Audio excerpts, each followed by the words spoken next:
Les femmes disposent d'un nombre illimité d'options. Les hommes, eux, en ont presque aucune. C'est la vérité crue. Ce n'est pas une question de laideur ou de malchance, mais bien parce que la sélection n'est pas équitable. Les femmes filtrent, testent et écartent la majorité sans y réfléchir à deux fois. Cependant, il existe une faille dans ce système. Si tu restes jusqu'à la fin, tu découvriras comment retourner la situation et accéder à des femmes en nombre illimité.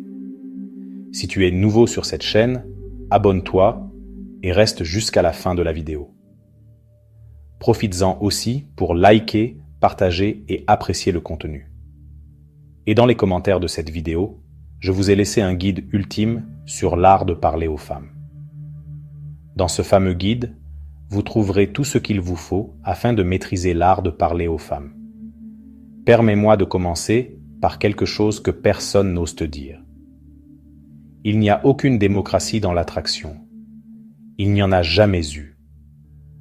Tu peux passer des années à travailler, faire des efforts, essayer d'être un homme bien, et finalement ne même pas apparaître sur le radar de la majorité des femmes que tu souhaites.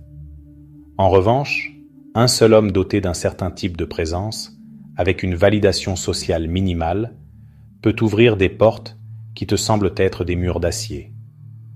Je ne l'ai pas compris en lisant des livres, ni lors de conférences motivationnelles. Je l'ai compris par moi-même, dans des endroits où l'attraction n'est pas un concept romantique, mais une économie brutale. Les clubs, les bars, les lieux où tout se résume au pouvoir, au désir et au choix. Sais-tu ce que j'ai découvert? Qu'un groupe de femmes, même entouré de centaines d'options, peut s'obséder pour un seul homme. Pas parce qu'il est le plus beau, le plus grand ou le plus dépensier cette nuit-là, mais parce qu'elle voit d'autres femmes intéressées par lui. Voilà où se trouve la faille du système. C'est ce mécanisme psychologique que presque aucun homme ne comprend. La validation féminine est un déclencheur inconscient. Les femmes observent, filtrent, analysent.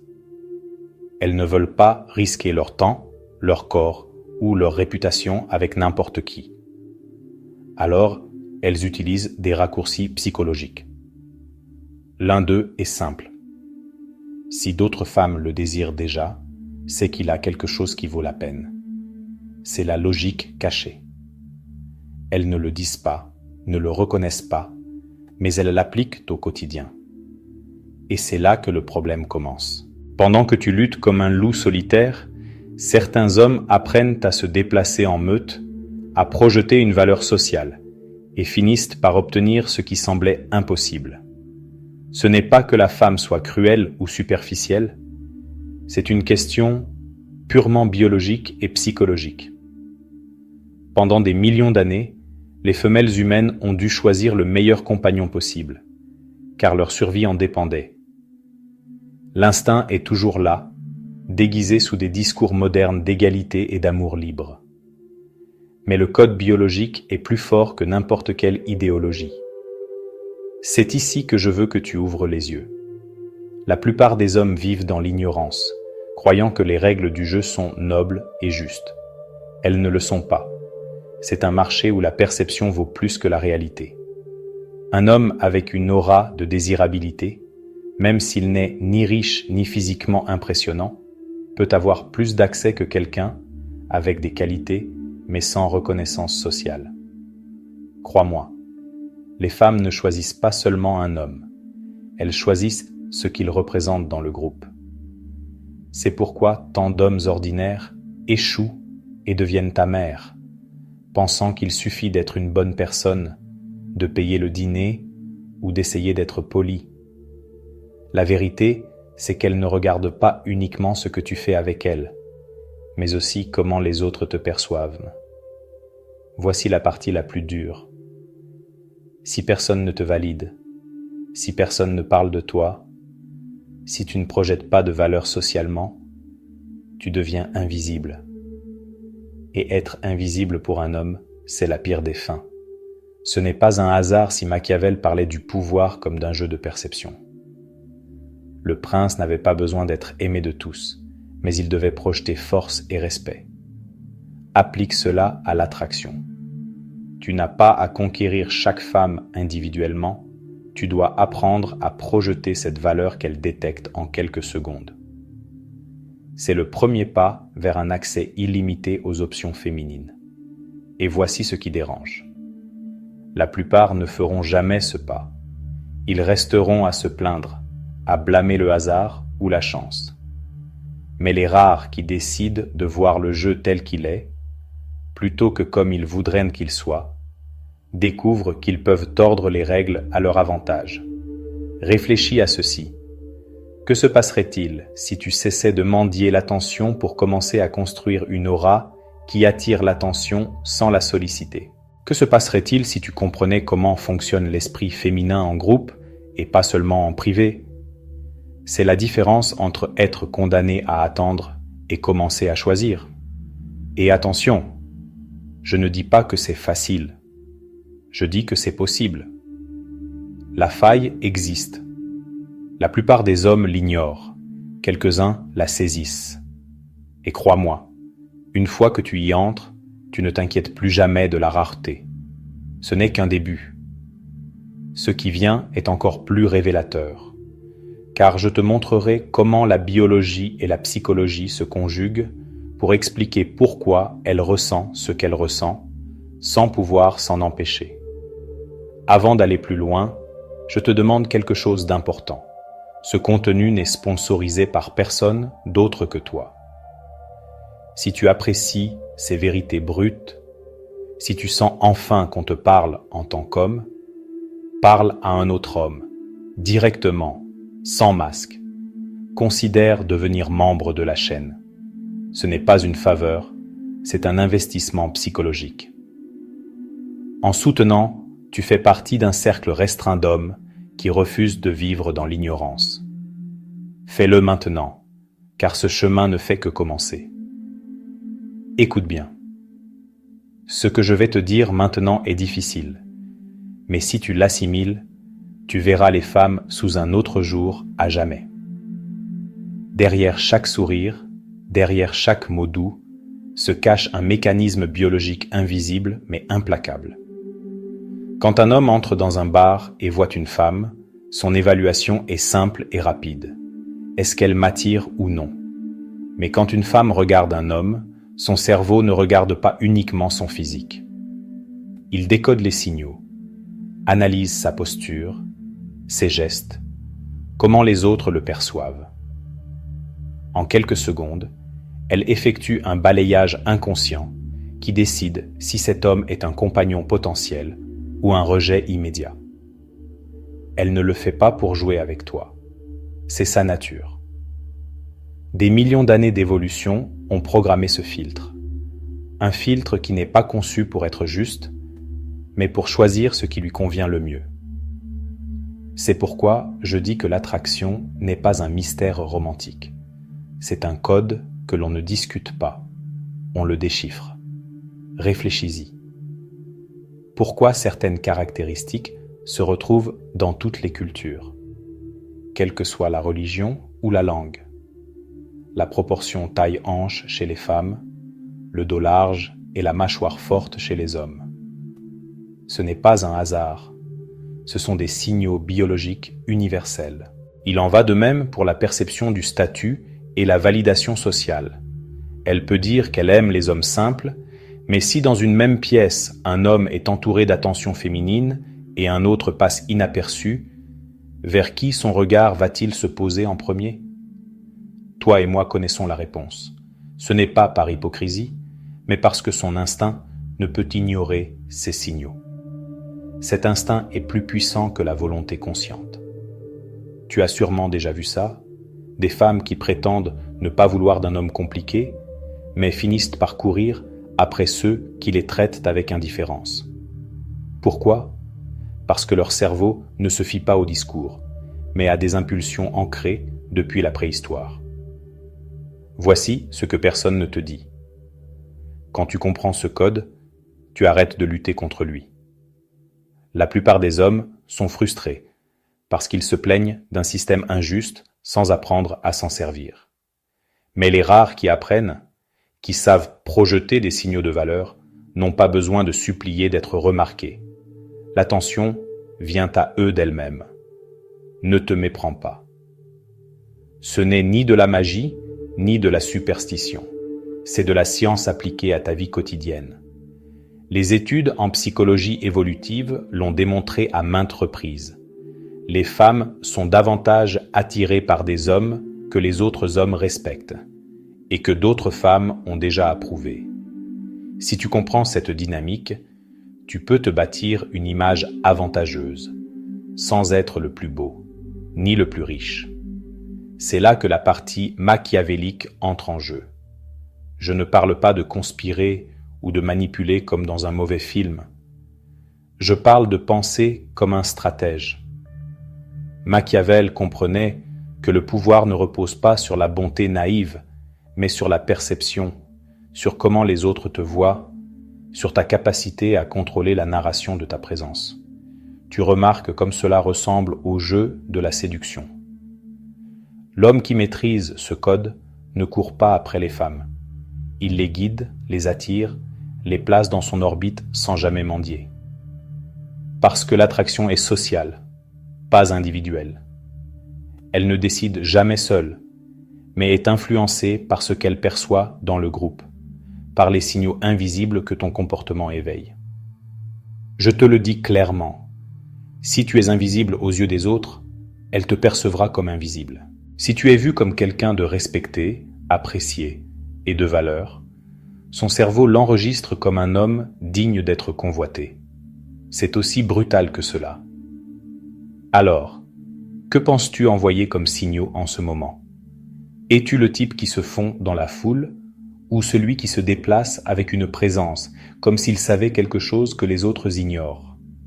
Cette différence décide si tu finiras par mendier des restes ou choisir parmi plusieurs options. Et non, je ne parle pas de jouer un rôle, mais d'apprendre à montrer consciemment ce que tu as toujours eu, sans jamais réussir à projeter. Le langage corporel, le ton de la voix, la manière dont tu occupes un espace, sont des outils qui construisent ton image plus que n'importe quel beau discours. C'est là que commence la vraie transformation. Comprendre et appliquer ce code te fait cesser de voir l'attraction comme une loterie pour la voir comme un jeu où chaque mouvement compte.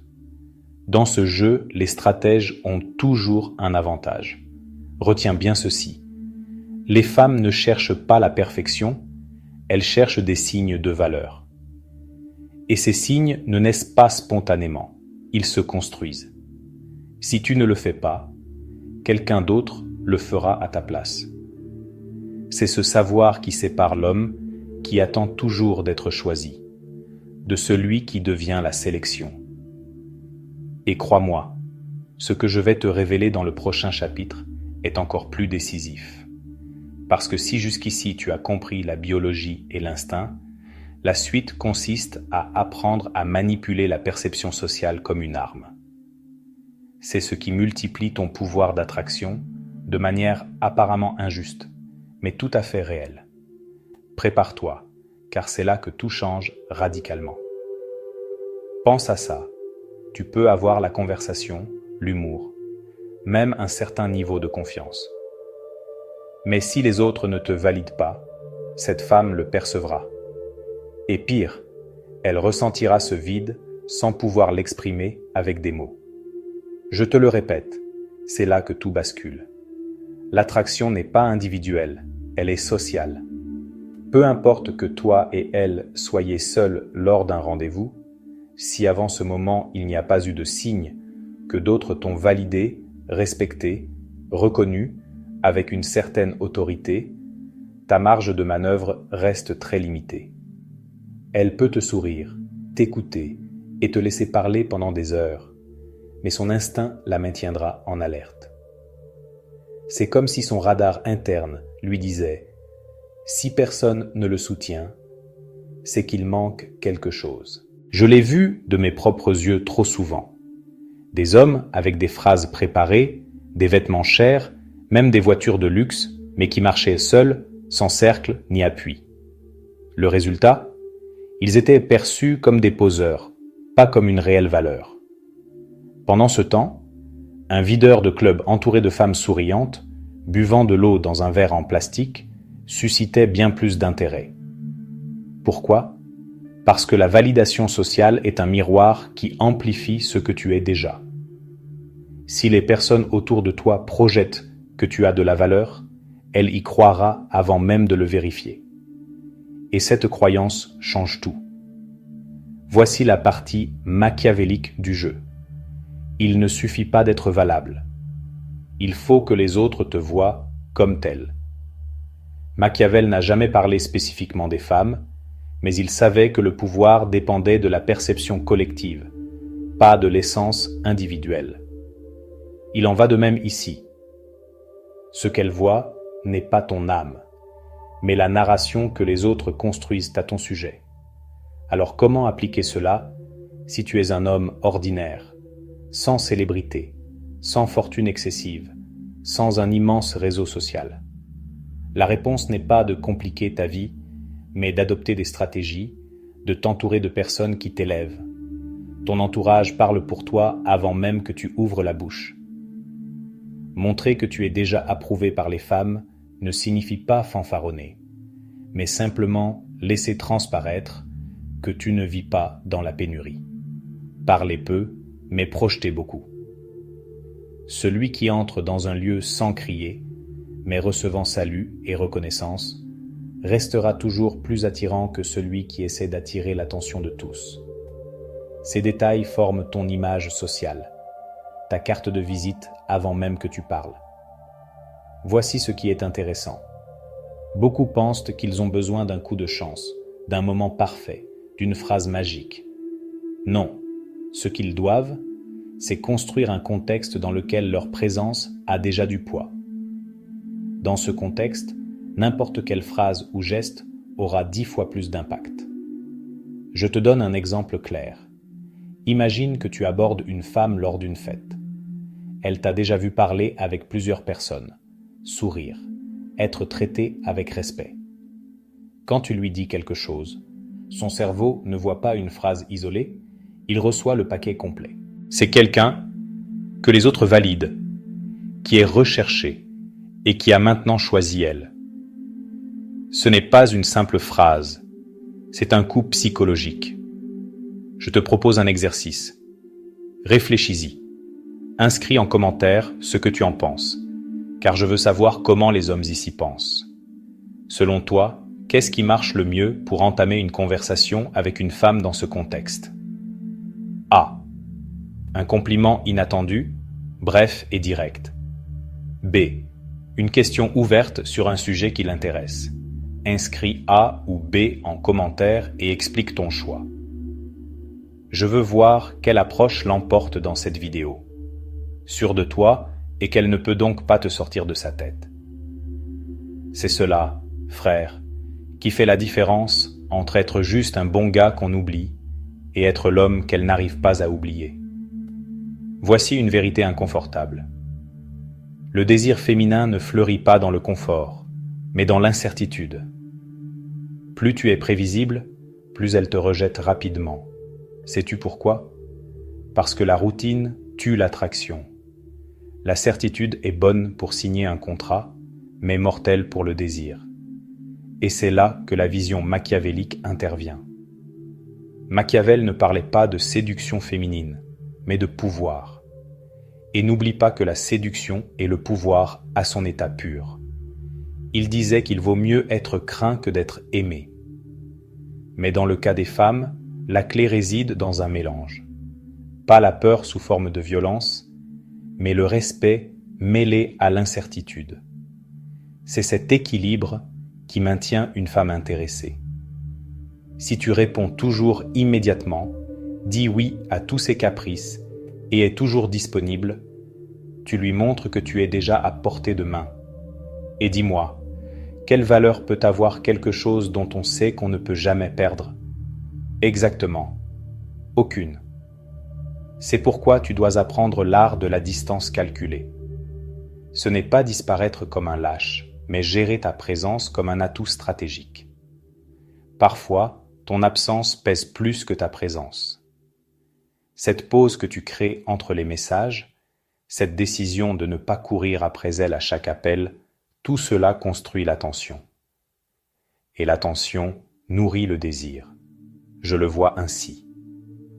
Quand une femme ne sait pas si elle a déjà conquis toute ton attention, ou si elle doit encore la mériter, son esprit ne repose pas. Elle devient ton allié, parce qu'elle commence à investir en toi. Plus elle investit temps, pensée et émotion, plus il lui est difficile de lâcher prise. Maintenant, laisse-moi te demander quelque chose de direct. Qu'est-ce qui marche mieux pour maintenir cette tension dans une conversation avec une femme? A. Un silence calculé, qui l'oblige à combler l'espace et à se révéler davantage. B. Une réponse inattendue qui casse ses attentes et la laisse penser à toi. Réponds A ou B en commentaire. Mais ne donne pas seulement la lettre. Explique ton choix. Je veux comprendre l'état d'esprit dominant parmi ceux qui regardent cette vidéo. Rappelle-toi, ce n'est pas un jeu de belles phrases ou de techniques magiques. C'est un jeu de psychologie brute. Les femmes ne tombent pas amoureuses de ce qu'elles comprennent. Elles s'accrochent à ce qu'elles ne peuvent pas contrôler. L'homme ordinaire se démène pour plaire.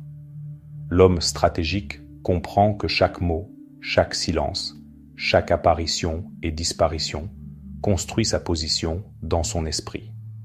Et une fois que tu maîtrises cette position, tu n'as plus besoin de supplier ni d'impressionner. Elle fait ce travail pour toi. Voici la conclusion. Ne confonds pas tension et manipulation bon marché. Il ne s'agit pas d'être cruel, mais d'être un mystère qui vaut la peine d'être découvert. Tu ne deviens ni son bouffon, ni son esclave. Tu deviens cette figure qu'elle ne peut pas catégoriser et qu'elle ne peut donc pas cesser de poursuivre. Cela, frère, c'est le pouvoir dans sa forme la plus élégante. Et même si Machiavel parlait de roi et de prince, s'il comprenait ce jeu, il sourirait en voyant que le principe est le même. Garder les autres en état d'alerte est ce qui te garantit le contrôle. Le désir ne meurt pas par manque d'amour. Il meurt par excès de certitude. Apprends à donner des certitudes mesurées et des doutes calculés, et tu ne seras plus jamais cet homme oublié après un premier rendez-vous.